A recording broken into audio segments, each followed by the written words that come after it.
ओम शांति। 3 फरवरी 2026। आज का पुरुषार्थ। मीठे बाबा की आज की सबसे गहरी समझानी ये है कि पुरुषार्थ को टालने का ख्याल आत्मा को और नीचे गिरा देता है। अभी समय है, बाद में गैलप कर लेंगे। ये सोच आत्मा को विकर्मों से मुक्त नहीं होने देती। बाबा स्पष्ट करते हैं कि विकर्मों का विनाश केवल और केवल याद के बल से होता है। जितना हम बाप को याद करेंगे उतना ही आत्मा पावन बनती जाएगी। यही याद हमें विकर्माजीत और कर्मातीत अवस्था तक ले जाती है। पुरुषार्थ कैसे करें? निरंतर याद। हर कर्म करते हुए ये अभ्यास करें कि करनहार बाप है और मैं निमित्त आत्मा हूं। याद में रहने से ही आत्मा हल्की, खुश और शक्तिशाली बनती है। याद की यात्रा। याद को ठहरने न दें। थकान आए, विघ्न आए, परिस्थितियां बदलें, पर याद की यात्रा रुकनी नहीं चाहिए। यही हमारी सच्ची परीक्षा है। देही अभिमानी अभ्यास। देह के सभी संबंध छोड़ देही अभिमानी बन बाप को याद करें। देह अभिमान छूटते ही आत्मा स्वतः हल्की और पावन बनने लगती है।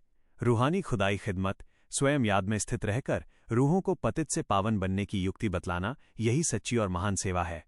संगम युग की कद्र। ये संगम युग ही वो समय है जहां मनुष्य से देवता बनने का पुरुषार्थ होता है। इस समय को व्यर्थ न जाने दें। पुरुषार्थ में क्या नहीं करना चाहिए? टालमटोल। ये न सोचें कि अंत में याद कर लेंगे।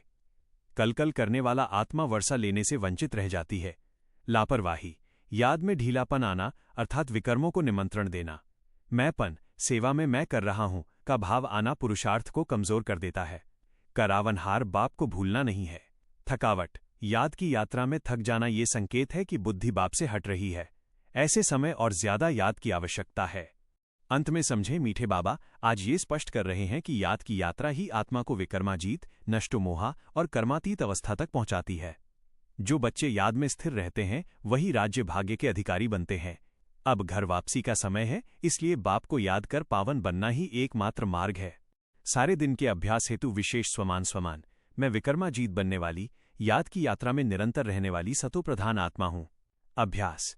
दिन में बार बार रुककर अनुभव करें, मैं देही अभिमानी आत्मा हूं। करनहार शिव बाबा हैं। उनकी याद की शक्ति से मेरे सभी विकर्म नष्ट हो रहे हैं और मैं हल्की, शुद्ध और शांत बन रही हूं। ओम शांति।